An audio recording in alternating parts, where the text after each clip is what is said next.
We're good? Looks good. Great. Well, hello everyone. Thank you so much for joining us today. Kirstie and I are excited to be here to Boston University this morning for us, but it's 10 o'clock in Boston, 10 a.m., and I believe you're at about 5 p.m. In Athens today. So we're really happy that so many of you are joining us, and we certainly wish we could be there to meet all of you in person, but we're happy to be with you on Zoom today to talk with you about graduate school, overall admission process, a lot of advice, things to consider when you're applying, and then more specifically about the graduate programs that we offer at Boston University in the areas of electrical and computer engineering and computer science. So here is the agenda for our talk today. Kirstie and I will each give you a brief introduction about who we are, a little bit about our experience in graduate admissions, and then we'll begin our presentation with what we hope is some really useful information as you all seriously consider applying to graduate school and you start to explore your options. We'll talk about how you should go about finding the right program where you're going to be happy and successful. Then we'll give you a number of pointers about actually applying to and getting admitted to your program of choice. And this is based upon our combined many years of experience in graduate admissions. We'll talk also about making the most of your time in grad school once you actually get there, and how you can have the best experience possible and leave with a very strong return on your investment and more than just another diploma in your hand. Then Kirstie will talk to you specifically about our graduate programs in electrical and computer engineering, and I'll talk to you about our graduate programs in computer science.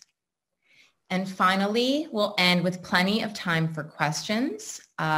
Hopefully a lot of the questions that you may have in mind right now will be answered as we present through the slides we present to you, but you can feel free to enter your questions in the chat box throughout our presentation, and I believe Dimitris will open everything up when we finish talking for you to raise your hand and ask questions, and we'll be monitoring and sharing with us, and we'll respond to everything. We have plenty of time, so we look forward to hearing from you soon. So my name is Joanne Thomas, and as Dimitris said, I work in the Graduate School of Arts and Sciences at BU, and I've been working in graduate enrollment for 13 years now. I run admissions, financial aid, all of the recruitment efforts, develop new programs for our master's programs in GRS, as we call it. I've been at BU for just over 4 years, and before this, I spent 9 years at Wilkes University, a university in Pennsylvania, where I recruited for another suite of programs, business, engineering, nursing, a number of programs. So GRS, as we call it, is home to really 4 graduate programs in the computer science area. So we have the MS in computer science. We'll talk more about this later, but just a little introduction. The MS in computer science with a specialization in cybersecurity, and also the MS with a specialization in data-centric computing. And then we also offer the MS in artificial intelligence. So, Kirstie? Yeah. Welcome, everyone. We're delighted to be here. My name is Kirstie Miller, and I'm the Director of Professional Education at the College of Engineering. And I have been in graduate admissions for 11 years, all of which has been at BU, with the College of Engineering specifically. Before that, I was actually on the corporate side, so I was hiring students, many of whom were coming out of engineering and new grads. The College of Engineering here offers a whole suite of both master's and PhD programs in 7 different disciplines. Today, we're going to talk specifically about our programs in electrical and computer engineering. So I'm excited to share that information with you. Great. So here we go. You've all, I think, decided already the graduate school is for you, or you are seriously considering it. So congratulations. It's a very wise decision. Earning your graduate degree, especially in a growing field like computer science or computer or electrical engineering, is a great decision. You're preparing yourself, as you know, for an exciting, very in-demand and lucrative career. Your earning potential with a graduate degree in one of these fields can take you to a six-figure starting salary. So how do you go about finding the right program and getting the right fit for you? Here are some steps that we think would be very helpful. First step, be clear on your goals. So know what you want to get out of the degree. It's very important. What kind of job do you hope to land when you graduate? What sort of industry do you hope to launch your career? There are many different options in this field, whether you want to work at a tech company, Google, Amazon, or you want to work in the biomedical industry, healthcare technology. Maybe you want to work for the government or in the financial industry. So take those things into consideration. And are there specific courses or specialization options that will help you get there? Are there specific faculty at certain institutions that have connections in those areas, that have worked in those areas? Another point, how much time do you want to spend in the program? Right? Time to completion can vary. So that's important for you to figure out, what is it worth for you? What does your whole life look like? How much time can you invest? Is it a year, 2 years, year and a half, 3 years? You need to be clear on this because you're making an investment of your money, of course, but also your time. So you need to know what you want. Part of knowing what the right school and the right program are for you is knowing yourself and the environment that works best for you. What worked for you in your undergrad program and what didn't. So for example, do you like a small school feel, small classes and dedicated advisors, mentorship, or do you prefer something bigger and less personal?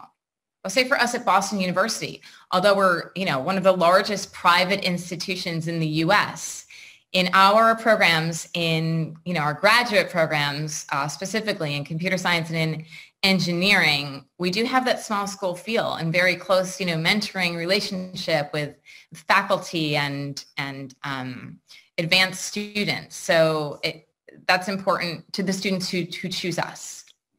Are internship opportunities important to you, and are those available at the schools you're considering? Are career services, resume help, interview workshops, career fairs with big employers showing up to recruit graduates important? We think so, right? For our students, it's very important. Is OPT important to you as an international student coming to the US to study? As you all know, I'm sure graduating with a master's in a STEM field enables you to apply for an extension, which allows you to work in the US for up to 3 years after you graduate, giving you some really solid work experience, whether you want to apply to stay in the States or whether you want to return home and bring your knowledge and experience there to continue your career. Question I ask my prospective students is, are you a city mouse or a country mouse? Meaning, do you prefer an urban environment or do you like a campus that is kind of set away from everything? Location, location, location. This is important, right? We hear it around buying your first home, but it's important to know what you want, what kind of location you'd like to study for the next year or two. Kirstie and I would both tell you that we think Boston is the greatest location. We both live there. But, for a student, I can't imagine a better place. There are more than 150,000 college students in Boston, undergrad and graduate. There are more than 50 colleges and universities. So you are surrounded by other students from all around the world studying all sorts of fields and preparing to get out there and make a difference in their field. So quite incredible. And just another, in terms of Boston is a beautiful city. It's not New York City. It's a bit smaller and easier to navigate. It's very clean. It's very picturesque in New England. And, filled with culture and art and music and theater and things like this. So, location is important. So you'll want to consider that in your search. So once you've kind of answered these questions for yourself, I would say that it's time to get out there and do your research and start exploring schools that fit the criteria that you've come up with. Maybe you have a list. And I would assume, like all of us, you'll start your search on Google. You may look at the rankings reports. That's important. You will then probably start exploring the websites and come up with a list of schools then that match the criteria that you're searching for. The next piece of advice I can give you strongly is to reach out to the admissions office in that school. Typically for graduate school, there's often an admissions office within the College of Engineering, within the College of Arts and Sciences. A smaller school may just have a graduate admissions office. But reach out to them. It's what we're here for. We love talking to prospective students and sharing the information that we have, the stories that you can't really find on the website about faculty and current students and opportunities and all of this sort of thing. We also typically offer, I know at our two colleges we offer a lot of information sessions. So you should register for those as much as you can. There's a lot of good information provided there.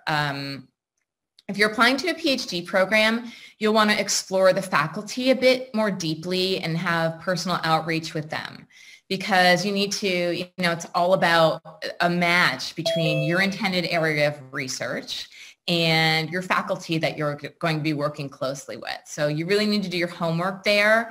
And that's if you're really focused on a career in research, 5 to 7 years there, which is a big time commitment. So it's really important to establish that from the beginning in your search for PhD. And I would say, if at all possible, talk to current students in the program you're interested in or recent alumni. Your admissions people are probably your best first contact again for this. I know both of our offices offer sessions with our current students where prospective students can ask any question that they want, and get the answer from a student perspective. Totally real, totally firsthand. And then I've also seen students have success recently with, searching and reaching out to alumni of the program on LinkedIn. And they're often quite willing to help prospective students, and again, give you a hands-on real life inside perspective, which is so important, and also let you know what they're doing now, how this degree has changed their lives, opened doors to them, that sort of thing. So that's our best advice on choosing the best graduate school for you and the best program. Oops. Thanks, Joanne. Well, so Joanne has kind of laid out sort of the steps that you're going to take to sort of look at your options and maybe narrow down to the schools that you think are the best fit for you. And now that you've got that list ready, the question is, how do you submit the best application you possibly can, and how do you get yourself through the application process and admissions process and get yourself an offer to the program that you most wish to attend.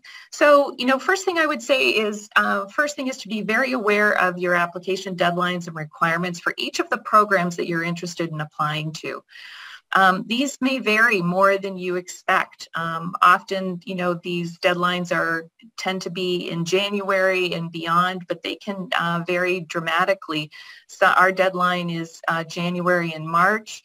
I think Joanne's deadline for her programs is later in April. So be aware of those deadlines. Make sure that you're preparing your application so that you can submit it according to the deadline. And also the requirements. While many of the requirements are going to be pretty standard, they do also vary, and certainly they vary between PhD applications and master's applications. Certainly if you're thinking of a PhD program, your application is probably going to require much more information from you about your research interests and faculty that you want to work with.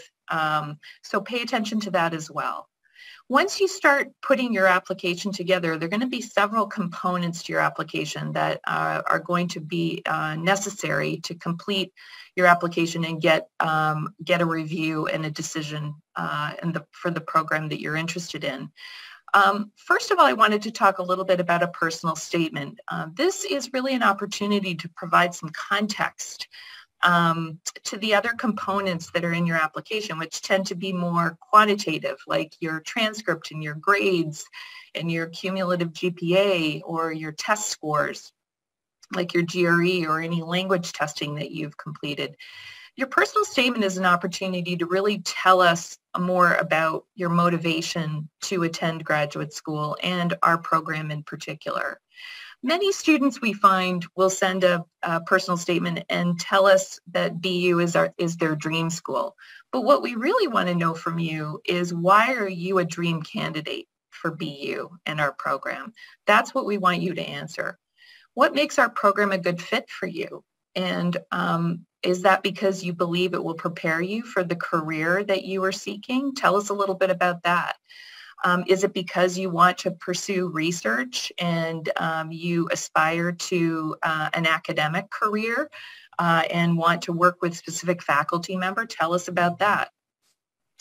Also use the personal statement to explain any gaps or poor grades on your transcript. The worst thing that you can do is avoid talking about it. You leave the admission committee to wonder what was going on at the time. Why are your grades lower at this particular point in your undergraduate career? The best thing is to provide us with an explanation. We know you're not perfect. We know that students sometimes struggle at the beginning of their undergraduate education, and that's totally normal. We're looking at the entirety of your experience as a student and understanding that sometimes there are little challenges along the way. So make sure that you address that. Lastly, really important to make sure that your personal statement is free of grammatical errors. So whatever it is that you eventually write, make sure that it is has been checked by family or friends or a faculty mentor or advisor who can look it over and make sure that everything looks good and there are no egregious spelling errors on your statement as well. Moving on to standardized testing, which you're going to find is a requirement for most graduate programs, certainly in the STEM fields. Most schools are going to require the GRE and certainly proof of English language proficiency for international students in particular. And obviously I'm preaching to the choir here for many of you because you are enrolled, many of you enrolled in Global Prep's testing preparation. And you are doing exactly the right thing. One of the things that certainly I see, and maybe Joanne sees as well, is that students sometimes underestimate the GRE in particular, and because they are in a STEM program as an undergraduate student, they assume that they're going to do well on these tests, and that's not always the case. So preparation is really important to take advantage of courses like Global Prep, other practice tests and other things. Give yourself plenty of time to prepare for the GRE so that if you don't score as well the first time, you give yourself time to maybe give it another try and increase your score. In STEM fields, in particular here at the College of Engineering, your quantitative score on your GRE is going to be certainly the most important because these are analytical programs. They're mathematically based. And so certainly we're going to want to have a sense that you have the quantitative skills to be able to do well in the program. But we're also looking at the other components of the GRE, the verbal and the analytical writing. You're going to find that certainly here at BU and probably in other schools, STEM programs curriculum are increasingly becoming more team-based and project-based, and it requires you to be able to work with your classmates. And so those verbal and written skills are going to become more and more important in these curriculum. And I would also tell you to make sure that you investigate what kinds of scores are average for admitted students in the programs that you're interested in. These are questions that you can ask of the admissions office when you call or email and ask them questions about the admissions process for that particular program.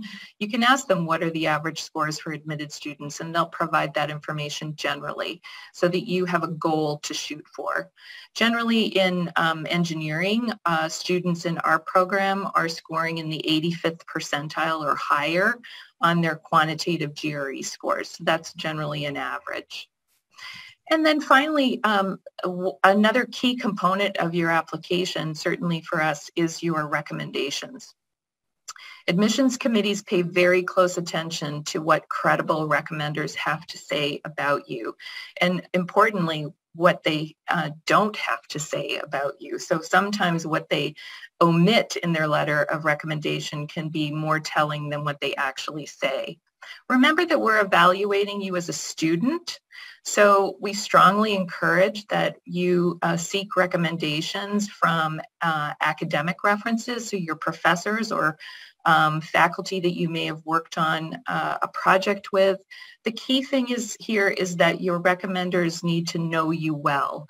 So if it's just a faculty member, who taught a class that you sat in at the back of the room and never raised your hand, they probably aren't going to be able to provide the kind of information that we're looking for about you as a student.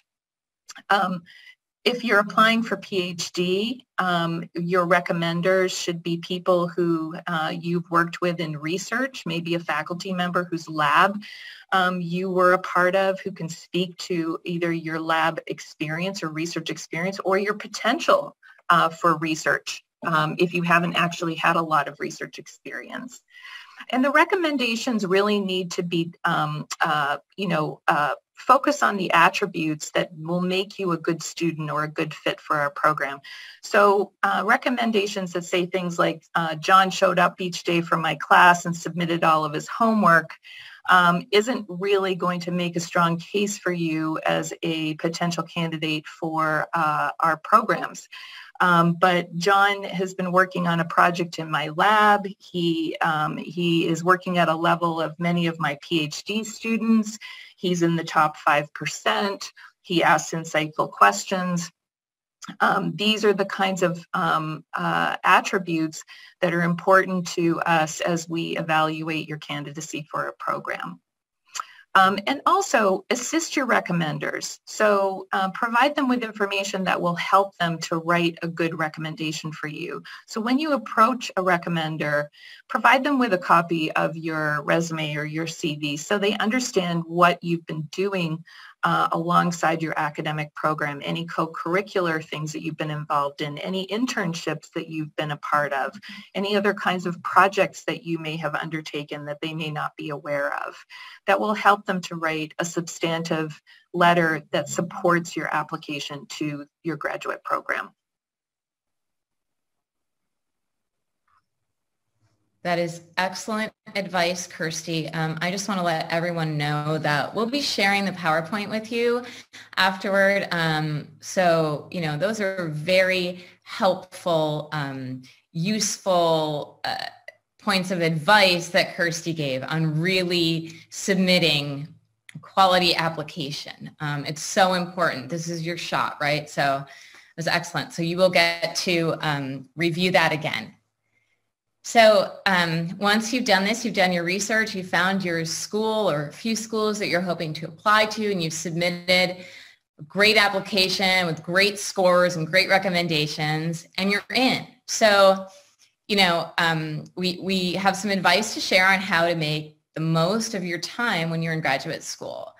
Your top priority is getting the education and the credential. It's going to serve you as a launching pad to whatever's next for you, whether that's, just becoming an expert in the field and launching a successful professional career, or maybe you're preparing to do, earth-breaking, groundbreaking research or teach in academia. But there are a lot of opportunities to gain knowledge and really important experience that come from beyond the classroom and your studies there. So make sure to take advantage of those opportunities. One thing we always tell our students is to utilize the support resources that are offered to you as a graduate student. At Boston University, we have a myriad of academic resources to support our grad students in their studies.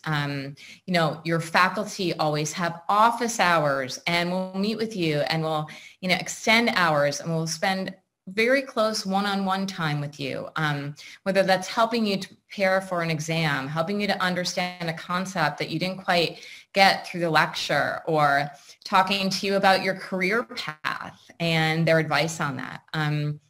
Your academic advisor is very good for that as well. And, you can schedule time to meet with them beyond just, the time when you're enrolling and registering in your courses. Take advantage of this. This is a resource to you. Things like the writing center, if that's an issue for you, and when you're submitting your projects and presentations, someone will work with you one-on-one there in the writing center as well. A lot of our graduate students take advantage of this. For specific programs, for example, for my computer science students, we have a specific computer science student center where you can go and, work on group projects together there, connect with your peers. Faculty are often hanging around there. We offer a CS Day, Computer Science Day every year, which is a career fair. We can meet with employers, and some of our students do presentations and get a little spotlight out of that. A lot of our programs offer career and alumni workshops throughout the year while you're in school, and different events and speaker series. Even though you're going to be really busy studying in a rigorous STEM program, make time for these important events, important resources. And then there are a number of graduate student groups typically that you can get involved with and meet new people and start networking. We have our, graduate student organization. It's like our governing body for students who are interested in that kind of thing. We have GYs, graduate women in science and engineering. We have a specific computer science student organization. I know engineering has groups as well, and then just other things as far as supporting your mental health. Boston University has a state-of-the-art fitness center, with a pool and a rock climbing wall. And a lot of our graduate students make time to go there and decompress, for their mental health and their physical health, of course. And so those are all important things. So look into what type of additional resources are available to you when you're in your search as well. Don't forget about the career office. It's important to start, planning for this. Your program is going to be short, typically in a master's degree program, 1 year to 2 years, or, longer if you're in a PhD program, but start visiting the career office early. They offer many workshops, individual resume help. You can meet one-on-one with an advisor in there, in addition to all the numerous career fairs that they host throughout the year. Especially in a place like Boston, where we are just surrounded by, the financial industry and the tech industry and the pharmaceutical industry. So there are always employers coming on campus. Build a network. This is really important. Make your connections. They can last you a lifetime. And, this is connect with your professors. Try to connect with them, on a higher level, talk with them, let them know who you are personally. You may want to ask for one of their recommendations for a job when you graduate. Your fellow classmates as well. You will see, if you're attending an institution like BU, there are going to be a lot of successful people in your graduating class. So connect with them. You'll help each other in the future. And then other graduate students in other disciplines, in other schools, in the School of Engineering, in the business school, and also, meet as many potential employers as you can. When they come on campus to do a presentation to you, don't hide in the back of the room. I always tell students to introduce yourself personally, come up with a good question that you want to ask when they present, and say thank you personally. And then finally, I would say, if you're looking to come to the U.S. to study, one of your primary reasons, of course, is the high quality education you'll get. But of course, you're coming to get immersed in our culture, right? Many of our international students, they want to live for a year or 2 years or 5 years as an American. So see as much as you can while you're here and explore. As we said, if you're in a city like Boston, where you're just surrounded by not only the culture of the city being in an urban environment itself and all that provides access to, but you're surrounded by students and faculty and just people in the workforce from all around the world.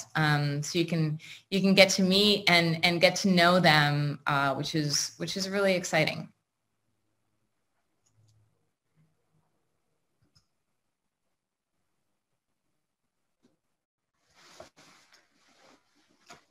Okay, so I'm going to share a little bit of information about the electrical and computer engineering programs at BU's College of Engineering. So we offer both an MS in electrical and computer engineering and also a PhD in computer engineering and another PhD in electrical engineering. And really, students can customize their curriculum to focus in the concentration areas of their choice. So you really have a whole variety of ways that you can structure your program to focus on software or hardware or cybersecurity or data science and intelligent systems or mobile and cloud computing. You know, sky's the limit. And you'll work with your faculty advisor, who is a faculty member in the Department of Electrical and Computer Engineering, who will help guide your decisions about how to structure your program and which courses to choose to give you the deep dive and to give you the technical skills that you're looking for, whether that's because you've decided that those are the skills you need for the career that you plan to pursue after you leave us, or because you're just passionate about this area and you want to learn more. Like many of our master's programs, the MS in electrical and computer engineering is a 32 credit program, which means that you take 8 4-credit courses. Students can pursue this as a coursework only degree, or if you have an interest in research, you can certainly add an optional full thesis or even just a research project so that you have the opportunity to work with a faculty member in an area of research that's of interest to you. Our curriculum is broken out into some required courses and some ECE electives. So most students, when they come into the program, they take 2 required courses. The first is in product design in ECE and also our design by software course. These are both project-based courses, so they give you a real practical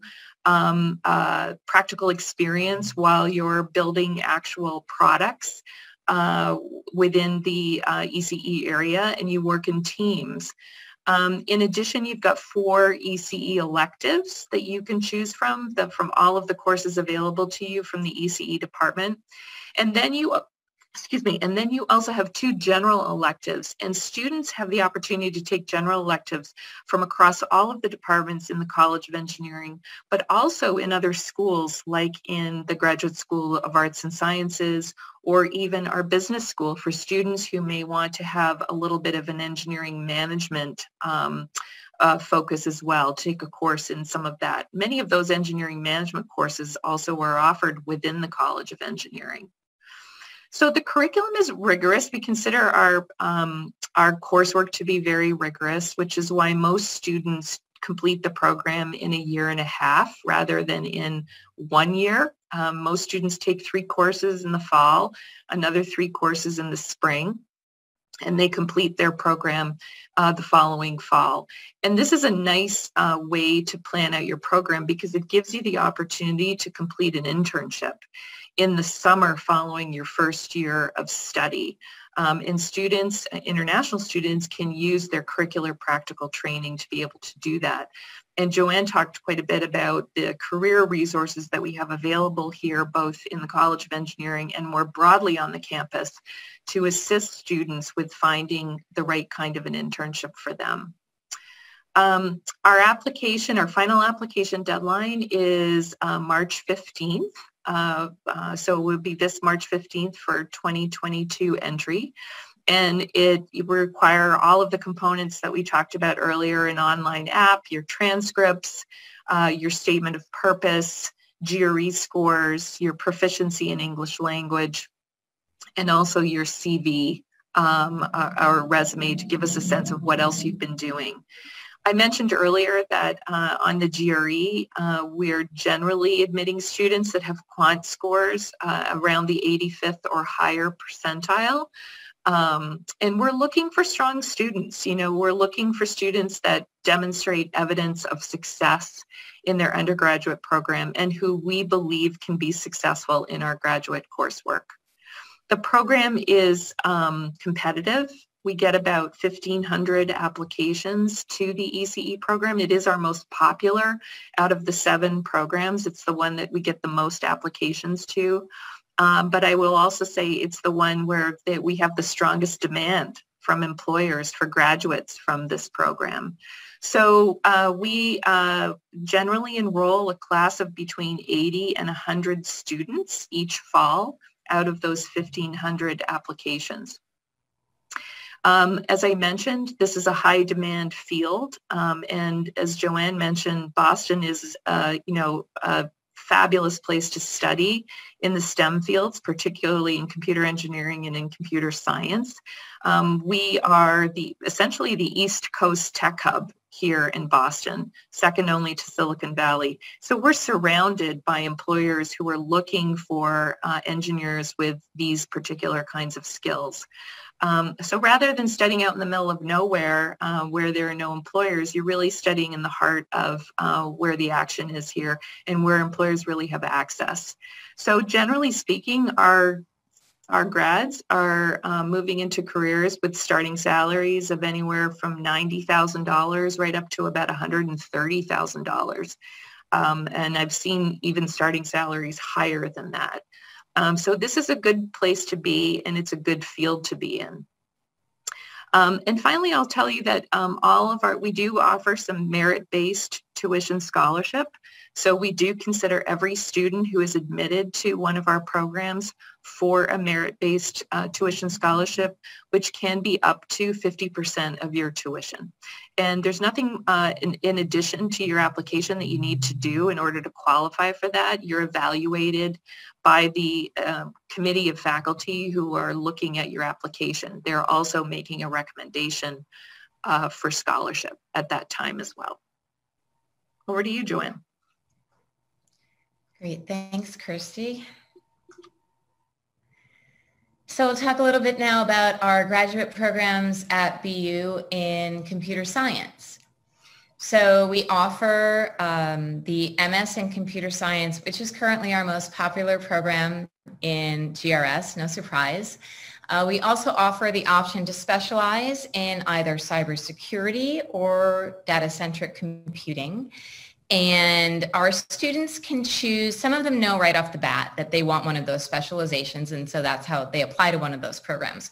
But students can decide in the first semester, sometimes it's during, some of those breadth courses that they're taking or some of the electives that they're taking, that they discover a real interest and say, I really want to focus and narrow in on this area, and they can decide at that point and add the specialization.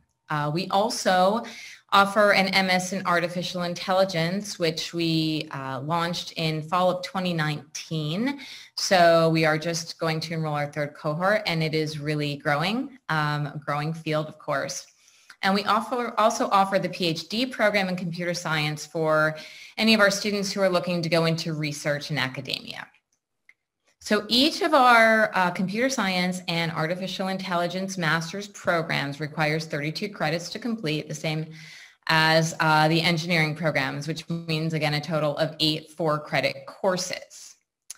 Now, for computer science, 5 of your courses are going to be from the 4 breadth areas, and probably, recognizable from your undergrad program. You're going to have to take a course that deals with applications, and one in systems, and one in software, and one in sort of theory. And then you have the remainder of your courses are electives, and you have a lot of flexibility in choosing your elective courses. And popular choices that I've seen for our students are often image and video computing, data mining, advanced network security, and also our topics courses that are offered each semester are typically very popular. All of our CS faculty are top researchers in their own specific fields.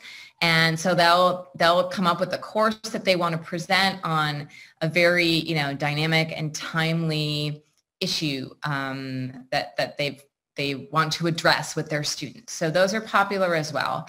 And just like engineering, students can choose electives from other BU schools. So, get more of a interdisciplinary education out of your graduate degree.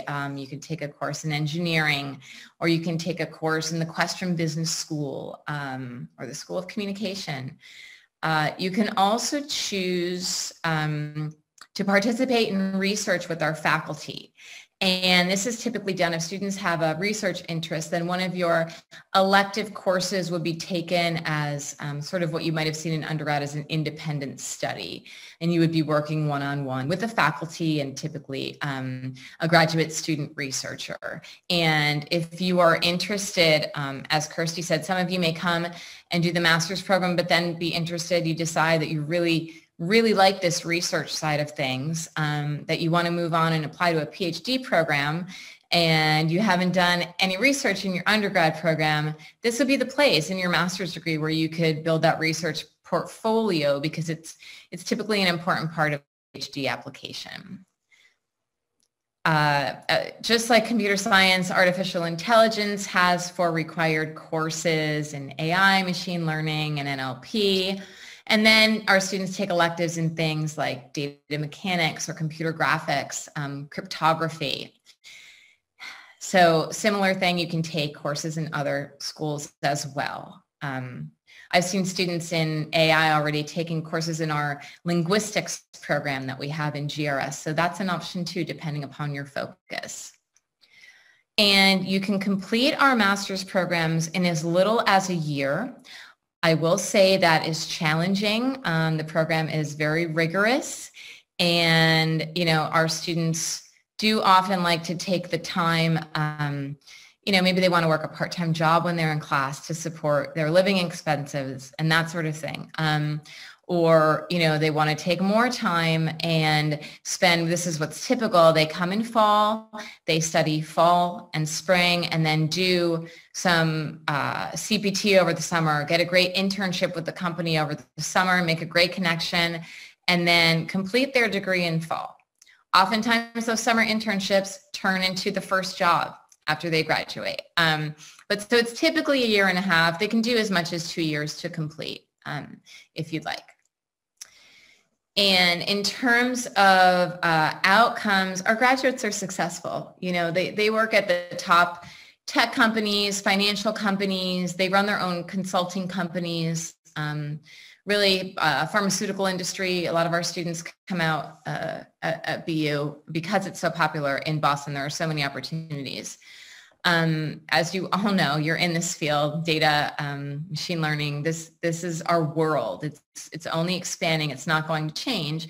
So demand will continue for our graduates. And as I said earlier, a lot of these connections are made while they are in school with us. So it's not like they're going out blind when you graduate and finish your degree.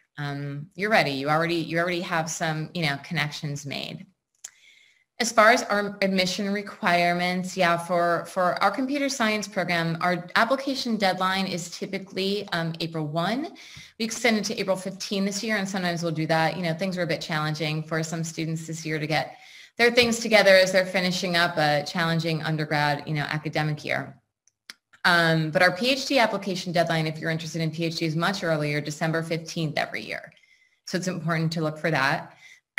We require, of course, your official transcripts, and we take into account your GPA on those out of a 4-point scale. And then 3 recommendations we require. Yes, we prefer faculty recommendations who can speak to your ability to do well in the program and then, be a great graduate who's going to go out and do great things in the world. We require a personal statement and the GRE, a minimum of 80th percentile on the quantitative. And as Kirstie said, in the graduate degree, the verbal side of things becomes more and more important because, don't forget, typically you're not graduating with a master's degree from an institution like BU and going into an entry-level position. You need to be able to communicate well in a leadership role, whether it's the first thing you start with or later. So we do look at the verbal side as well. And then proof of English language proficiency is required. GRS, we require an 84 on the TOEFL total or 7 on the IELTS. And I believe that the majority of you are coming from an undergraduate degree in computer science, computer engineering, where you have like a background in systems and programming languages and theory and that sort of thing. Because our program is designed for those with an undergrad degree in CS or a related field. If you're lacking in one of these areas or something, you can typically, and you have like a strong background in CS otherwise and a strong, math, algorithm background, you may get admitted with a couple of prerequisites required, which you would take in your first semester before advancing onto the higher level courses. And when, I want to iterate that applications are viewed holistically. So all of these components are taken into consideration by a committee of reviewers who are looking at each applicant and their potential for success in the program. So if you, fall short of the minimum GPA requirement by just a bit, but everything else is fantastic on your application, that can make up for it, especially, as Kirstie pointed to, if you address this in your personal statement and we understand, that you're a human being and life happens, but we see that you picked yourself back up and then we're successful moving forward. So yeah, it's important to pay attention to each of these items, but don't limit yourself if you're just a little bit nervous on one of them. Our admission for our CS and AI programs are quite selective. We have less than a 5% admission rate. We received close to, this year, 2,500 applications for about 120 slots for students. So yeah, the same thing. Based upon the application in terms of financial aid and graduate school, you'll typically find that aid is not need-based, it is merit-based. So we utilize our scholarships to bring in the best and brightest students into our program. And that includes international students, completely open to both domestic and international students in terms of scholarship. And you don't need to do anything separate to apply. You come in with a solid application, you will be considered for scholarship. All of our applicants are. And that pretty much concludes our presentation on, the process of applying to graduate school and on our programs. We wanted to, you'll have this of course, but leave you with, if you do need more information from us, we have our personal emails on here. Please don't hesitate to reach out with any questions at all. We also provided our university website and the main admissions email if you just had a general question, you wanted to talk with one of our counselors. And, you can find dates for upcoming information sessions and that sort of thing all on our websites. And then another website we can point you to is our bu.edu/grad, and that's our graduate education site, which holds more general, broad information that applies, across the 17 graduate schools at Boston University. But you'll find a lot of good information there regarding those resources that we talked about and things like housing and what it's like to live in Boston and a lot of those student organizations and groups that you can get involved with. And then another really important website for our prospective international students is the ISSO website, International Students and Scholars Organization. And those folks know everything in terms of, getting the schools manage the collection of documentation for our students and counsel you through this, of course, but everything in terms of, your I-20 and getting your visa and creating your CVIS record and can you travel, can you not travel and come back, especially with the way things have been over the past year. Our students have been in very close contact with them. They offer a lot of resources to our prospective and current and even graduated students in our ISSO. So with that, we would like to say thank you very much for listening and open things up to you and find out what we can help you with.